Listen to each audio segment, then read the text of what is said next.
আসসালামু আলাইকুম। আপনারা সকলে কেমন আছেন? আশা করি ভালো আছেন। আলহামদুলিল্লাহ আমিও ভালো আছি। আজ আপনাদের সামনে একটি নতুন রেসিপি নিয়ে হাজির হলাম। রেসিপিটির নাম হলো গরুর মাংস। এখন আমি গরুর মাংসগুলো ভালো করে ধুয়ে নিব। ধোয়ার একটু আমি ভালো করে ধুয়ে নিব। আমি গরুর মাংসটা ভালো করে পরিষ্কার করে ধুয়ে নিব। এটা কিনা মাংস। এখানে আমি 5 কেজি গরুর মাংস নিয়ে নিয়েছি। এখন আমি এগুলো ভালো করে ধুয়ে নিচ্ছি। এই মাংসটা আমি নিজে রান্না করে দেখাবো আপনাদেরকে। আমার তো ফাইনাল পরীক্ষার আর বেশি বাকি নেই, অল্প কিছুদিন টাইম আছে। এখন আমি গরুর মাংসগুলো একটা পাতিলে উঠে নিই। পরীক্ষার মধ্যে আপনার সামনে ভিডিও নিয়ে হাজির হতে আমার কষ্ট হয়ে যাবে। আমার গরুর মাংসগুলো ধোয়া হয়ে গেলে আমি এখন তেল দিয়ে দিচ্ছি, আর আমি এখানে সয়াবিন তেল দিয়ে দিচ্ছি। আপনারা চাইলে এখানে সরিষার তেলও ব্যবহার করতে পারেন। পরিমাণ মতো তেল দিয়ে আমি ভালো করে মাংসটা মাখা করব। এই রেসিপিটাও কিন্তু আমার হাতের না, আমার বাড়িতে না, এটা আমার নানুর বাড়িতে করা। এখন আমি এটা তেলের মধ্যে মশলাগুলো দিয়ে দিচ্ছি। এখানে আমি তেজপাতা আর নানা রকম গরম মশলা দিয়ে এখন আমি পেঁয়াজটা দিয়ে দিচ্ছি। আমি এখানে হাফ কাপ পেঁয়াজ দিয়ে দিচ্ছি। পেঁয়াজটা বেশি হলে খেতে ভালো লাগবে না, তাই জন্য। আর এখানে আমি আদা রসুন বাটা দিয়ে দিচ্ছি। আমি এখানে পরিমাণ মতো আদা রসুন দিয়ে দিলাম, আপনারা আপনাদের পরিমাণ মতো দিয়ে দিবেন। আর এখানে আমি এখন লবণটা দিয়ে দিলাম।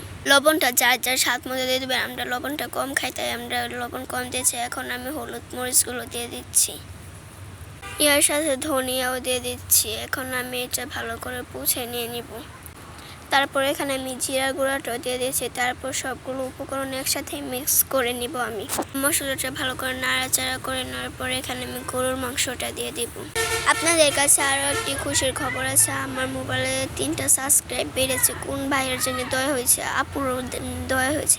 এখন আমি মশলাটা ভালো করে গরুর মাংসের সাথে মিশিয়ে নিব।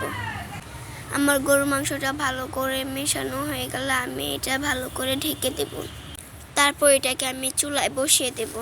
আমি আল্লাহর কাছে মন খুলে দয়া করি যে আপু ভাইয়া আমার আইডিটাকে সাবস্ক্রাইব করেছে।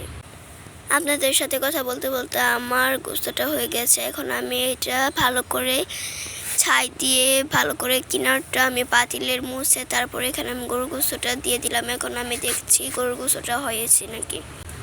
আমার ভালো করে কষানো হয়ে গেলে আমি এটার মধ্যে পরিমাণ মতো ঝোল দিয়ে দেবো, আর আমরা ঝোলটা একটু বেশি রাখবো। এখন আমি গরুর গোস্তটার মধ্যে 1 কাপ গরম পানি দিয়ে দিব। আপনারা বেশি বেশি লাইক কমেন্ট শেয়ার করবেন। আপনারা লাইক কমেন্ট শেয়ার করলে আমার শরীরের এনার্জি বেড়ে যায়। এখন আমি গরম পানিটা দিয়ে দিচ্ছি গরুর গোস্তের মধ্যে। গরম পানিটা দিয়ে এখন আমি ভালো করে এটাকে নাড়াচাড়া করে এখন আবার ঢেকে দিচ্ছি গরম হওয়ার জন্য। এখন আমি 20 মিনিটের জন্য চুলায় এটা ঢেকে দিলাম। আমি 20 মিনিট পর আবার একটু দেখে নিলাম গরুর গোস্তটা। আর গরুর গোস্তটা আমার খুবই প্রিয়। প্লিজ আমার পাশে আপনারা সব সময় থাকবেন। আমি কিন্তু 2টা আইডি চালাই, একটা ফেসবুক একটা ইউটিউব।